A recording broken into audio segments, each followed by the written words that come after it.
جب حضرت be be مریم کچھ جوان ہوئیں تو ایسا ہوا کہ اللہ کریم کے حکم سے جبرائیل امین علیہ السلام آئے اور آ کر کے ان سے کہا کہ میں تمہیں ایک بیٹا دینے کے لیے آیا ہوں۔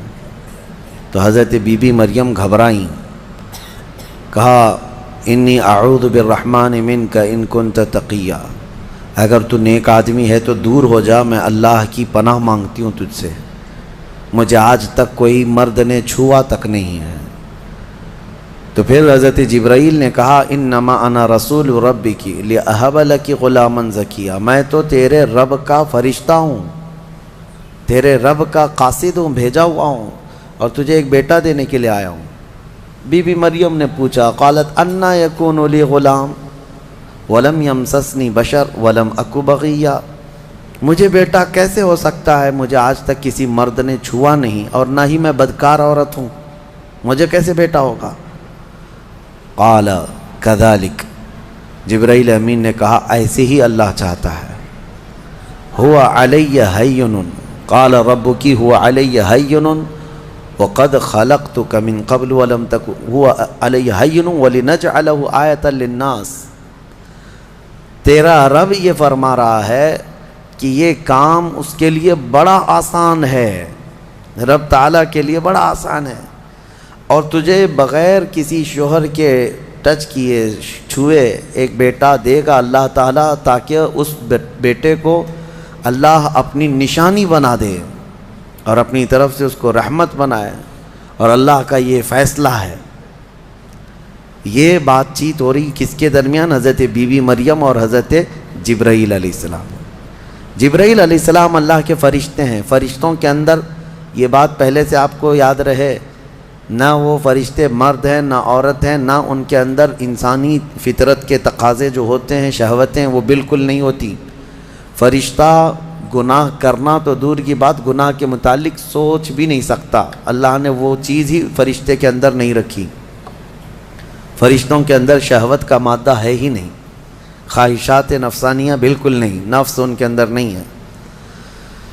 جبرائیل امین علیہ السلام جب ان کا اور حضرت بی بی مریم کا جو یہ کنورسیشن ہے، اس کو قرآن پاک میں بیان فرمایا رب تعالیٰ نے۔ اب اس کے بعد اچانک ہوا یہ فَحَمَلَتْهُ فَانْتَبَذَتْ بِهِ مَكَانًا قَصِيًّا، اچانک بی بی مریم حضرت جبرائیل امین کے پھونک مارنے سے حاملہ ہو گئی۔ صرف انہوں نے پھونک مارا، کون؟ جبرائیل امین علیہ السلام، پھونک مارا تو حضرت بی بی مریم کیا ہوئیں؟ حاملہ ہو گئی۔ اور جیسی وہ حاملہ ہوئیں تو ان کو خوف ہوا کہ اب قوم کیا کہے گی، تو وہ ایک آبادی سے بہت دور چلی گئیں جہاں کوئی نہ دیکھتا ہو، اور وہ ایک گھنی باغیچے کے جو کھجوروں کے درخت وہاں پر تھے، اس باغیچے میں چلی گئیں۔ یہ ایسا نہیں ہے کہ یہ حمل 9 مہینے کا تھا، بلکہ یوں حمل ہوا اور پھر بچے کی ولادت بھی، زیادہ دن تک کا یہ عمل نہیں تھا۔ بہرحال جب حضرت بی بی مریم بچے کی ولادت کے آثار نظر آنے لگ گئے، قریب ایک باغیچے میں گئیں، وہاں کا تذکرہ بھی رب تعالیٰ فرماتا ہے فَأَجَاءَهَا الْمَخَاضُ إِلَى جِذْعِ النَّخْلَةِ، ایک کھجور کے درخت کی جڑ کو پکڑ کر کے وہ بیٹھی رہیں، اور پھر اس کے نیچے سے وہاں سے آواز دینے لگی اپنے رب کو کہ مولا میری حفاظت فرما۔ اور درد ایسا ہوتا ہے ولادت کے وقت کا، اس وقت کے الفاظ حضرت بی بی مریم کے قرآن فرما رہا ہے، وہ کہہ رہی تھی کنت نسیا منسیا، یہ درد سے پہلے میں مر گئی ہوتی، بھلا دی گئی ہوتی، کاش میں ان تمام چیزوں میں نہ ہوتی۔ عورت جو ہے اس درد کے وقت بہت ہی زیادہ فرسٹریٹ ہوتی ہے، بہت تکلیف دہ ہوتی ہے، تکلیف زدہ ہوتی ہے، اس قدر کہ موت کے وقت ہونے والی تکلیف سے تھوڑی سی کم تکلیف بچے کی ولادت کے وقت ہوتی ہے۔ ایک عورت کو یہ آسان چیز نہیں ہے، اس کی تقریباً 40 کے قریب ہڈیوں سے تو روح نکل چکی ہوتی ہے عورت کے جسم سے جب بچے کی ولادت کا وقت قریب آتا ہے، اور وہ موت کے منہ میں جا کر کے واپس آنا یہ معمولی بات نہیں۔ اسی لیے اللہ تعالیٰ نے قرآن میں اس کا ذکر فرمایا حمل یعنی عورت جو ہے حملہ و فصالہ 30 شہر، یہ آیت ہے، اس میں اللہ تعالیٰ فرماتا ہے ووضعتہ کرہا، جب وہ بچے کو جنم دیتی ہے تو بڑی تکلیف کے ساتھ دیتی ہے۔ حضرت بی بی مریم کا بھی جب وہ وقت آیا تو وہ درخت کی جڑ کو پکڑ کر کے آواز دینے لگیں، کاش میں اس درد سے پہلے ختم ہو چکی ہوتی، بھلا دی گئی ہوتی۔ تو رب تعالیٰ کی طرف سے آواز آئی، اللہ تحزنی وقد جعل ربکی سریا، گھبرا مت اے مریم، تیرا رب تیرے لیے آسانیاں پیدا فرمائے گا، آسانیاں پیدا فرمائے گا۔ اس درخت کو ہلاؤ، پکی کھجوریں گریں گی تم پر۔ حضرت اللہ کی طرف سے حضرت بی بی مریم کو جو پیغامات آ رہے تھے یہ کیا تھے؟ یہاں پر بھی میں بتا دوں، اللہ تعالیٰ اپنے بندوں کو جو پیغامات دیتا ہے اس کے 3 طریقے۔ ایک وحی ہے جو نبیوں کو دی جاتی ہے، یعنی وہ وحی ہے، اس کو وحی کہتے ہیں، جو اللہ تعالیٰ کا پیغام نبی کو آئے۔ وحی کے بھی کئی طریقے ہیں، ڈائریکٹ اللہ تعالیٰ سے وہ کلام کر لیں یا کسی فرشتے کے ذریعے سے کر لیں، جیسے جبرائیل امین علیہ السلام جو لے کر کے آتے تھے اور نبیوں کو پہنچاتے تھے، یہ بھی کیا ہے، اس کو کیا کہتے ہیں؟ وحی، وحی ہے۔ اور اللہ کے ولیوں کو جو پیغامات اللہ کی طرف سے ملتے ہیں، اس میں فرشتہ تو نہیں آتا، لیکن اللہ تعالیٰ ان کو کچھ باتوں کی ہدایت دل میں ڈالتا ہے یا ان کے ذہن میں، دماغ میں وہ چیزیں اچانک اترتی ہیں، اس کو کہتے ہیں الہام۔ یہ وحی نہیں ہے، یہ کیا ہے؟ الہام۔ اور عام مومنین کے دلوں میں بھی اللہ ہدایت ڈالتا ہے، آپ کو خود بھی کچھ چیزیں سمجھ میں آ جاتی ہیں، یہ صحیح ہے، یہ غلط ہے، یہ اللہ کی طرف سے دی ہوئی ہدایت ہے، اس کو القاء کہتے ہیں۔ ہے اللہ کی دی ہوئی ہدایت، لیکن اگر وہ نبی کو ہو تو وحی ہے، ولی کو ہو تو الہام ہے، عام مومنین کو ہو تو القاء ہے۔ اور کچھ کافروں کو بھی ہوتی ہے، کافروں کو جو چیزیں معلوم ہوتی ہیں اس کو استدراج کہتے ہیں، یعنی وہ بھی کچھ چیزیں معلوم کر لیتا ہے۔ بہرحال یہ ایک الگ بحث ہے۔ حضرت بی بی مریم کو یہ الہام اللہ کی طرف سے تھا۔ اللہ تبارک و تعالیٰ نے ان کو فرمایا کہ درخت کی یہ جڑ کو ہلاؤ، پکی کھجوریں گریں گی۔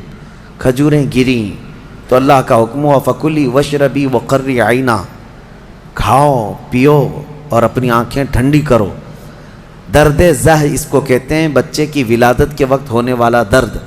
قرآن کے اعتبار سے اس درد کے وقت عورت کو کھجور کھانا چاہیے، کھجور سے افاقہ ہوگا، کیونکہ قرآن میں اللہ نے بی بی مریم کو یہ عطا فرمایا۔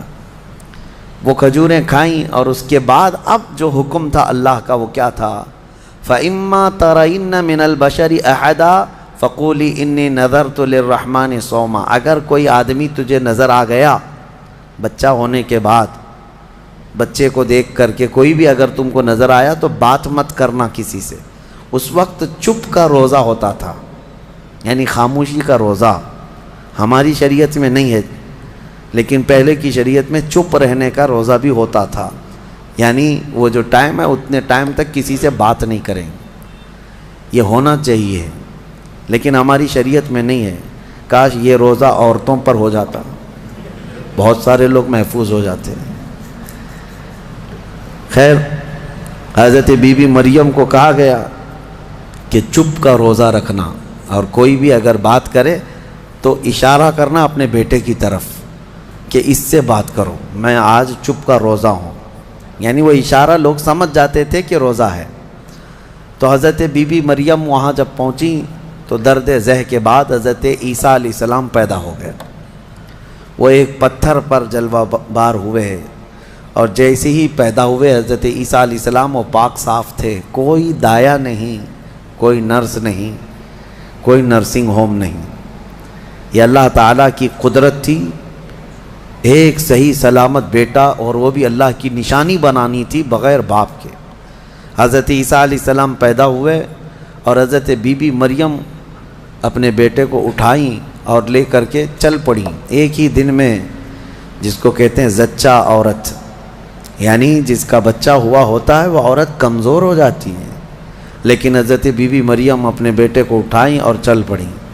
جیسے ہی وہ بستی کی طرف آنے لگی، ان کی گود میں بچہ تھا، لوگوں کی نظر پڑ گئی، کوئی ادھر ادھر چیمی گوئیاں شروع ہو گئیں، باتیں کانا پوسی، لوگ جمع ہوئے اور پوچھنے لگے یا اخت ہارون ما کان ابوک امرأ سوء وما کانت امک بغیہ، اے مریم تو تو بڑی پاک خاتون ہے، اخت ہارون کہا جاتا تھا پاک عورت کو، تو بالکل ہارون کی بہن کی طرح ہے، تو نے یہ کیسے کر لیا؟ نہ تیرا باپ بدماش تھا نہ تیری ماں بری تھی، یہ کہاں سے آ گیا تیرے اندر بچہ؟ فاشارت الیہ، بی بی مریم نے اپنے بیٹے کی طرف اشارہ کیا، اس سے بات کرو، میں آج چپ کا روزہ ہوں۔ لوگوں نے کہا قالوا کیف نکلم من کان فی المہد صبیا، ہم اس سے کیسے بات کریں جو گود میں بیٹھا ہوا ہے؟ گود کے بچے سے بات کریں گے؟ تو اشارہ اس طرف کر رہی ہے۔ تو لوگ ابھی یہ بات چیت کر ہی رہے تھے، گود میں سے ہی حضرت عیسیٰ علیہ السلام بول پڑے، قال انی عبد اللہ آتانی الکتاب وجعلنی نبیا وجعلنی مبارکا اینما کنت واوصانی بالصلاة والزکاة ما دمت حیا وبرا بوالدتی ولم یجعلنی جبارا شقیا والسلام علی یوم ولدت ویوم اموت ویوم ابعث حیا۔ یہاں تک کا کلمہ عیسیٰ علیہ السلام نے گود میں ہی کیا۔ کیا کہتے ہیں؟ اے لوگوں میں اللہ کا بندہ ہوں، انی عبداللہ، میں اللہ کا بندہ ہوں اور اس نے مجھے نبی بنا کر بھیجا ہے۔ حضرت عیسیٰ علیہ السلام کو گود میں ہی نبوت ملی ہے، گود میں نبوت ملی ہے، اس نے مجھے نبی بنا کر بھیجا ہے۔ صرف نبی نہیں، وجعلنی مبارکا، اور مجھے برکت والا بنا کر بھیجا ہے۔ اور پھر مجھے اللہ نے یہ حکم دیا ہے میں جہاں کہیں پر بھی رہوں نماز قائم کروں، زکوٰۃ دیتا رہوں، جب تک میں زندہ رہوں نماز قائم کرتا رہوں اور زکوٰۃ دیتا رہوں، ان کی امت کی اور ان کی شریعت کی جو نماز رہی۔ اور پھر اللہ نے مجھے حکم دیا ہے کہ میں میری ماں کا فرما بردار رہوں اور اس کا نافرمان نہ رہوں۔ اور پھر آخری والا جملہ تو بہت امپورٹنٹ ہے ہم سنیوں کے لیے، جو عیسیٰ علیہ السلام نے کیا۔ عیسیٰ علیہ السلام کی ولادت کا دن، جیسے کہ آج پوری دنیا میں کرسچن بھی مناتے ہیں 25 دسمبر کو، کرسمس جو مناتے ہیں، الگ الگ روایتیں واللہ عالم جو بھی ان کی پیدائش کا دن رہا، لیکن عیسیٰ علیہ السلام کا یہ جملہ بڑا امپورٹنٹ ہے۔ آخر میں اپنی گود میں انہوں نے کیا کہا؟ والسلام علی یوم ولدت ویوم اموت ویوم ابعث حیا، کہتے ہیں مجھ پر اللہ کی سلامتی ہو جس دن میں پیدا ہوا، جس دن میں پیدا ہوا اور جس دن میں انتقال کروں گا اور جس دن میں اٹھایا جاؤں گا، وہ سب ان سب دنوں پر اللہ کی سلامتی ہو۔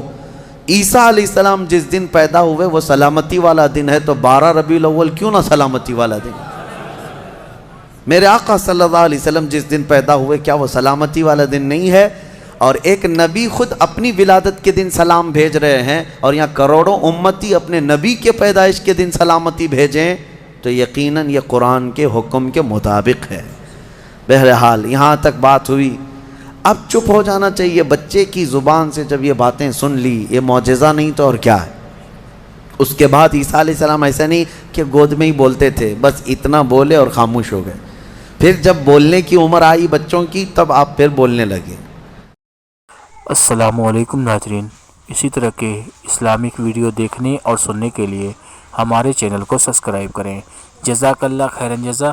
السلام علیکم ورحمۃ اللہ وبرکاتہ۔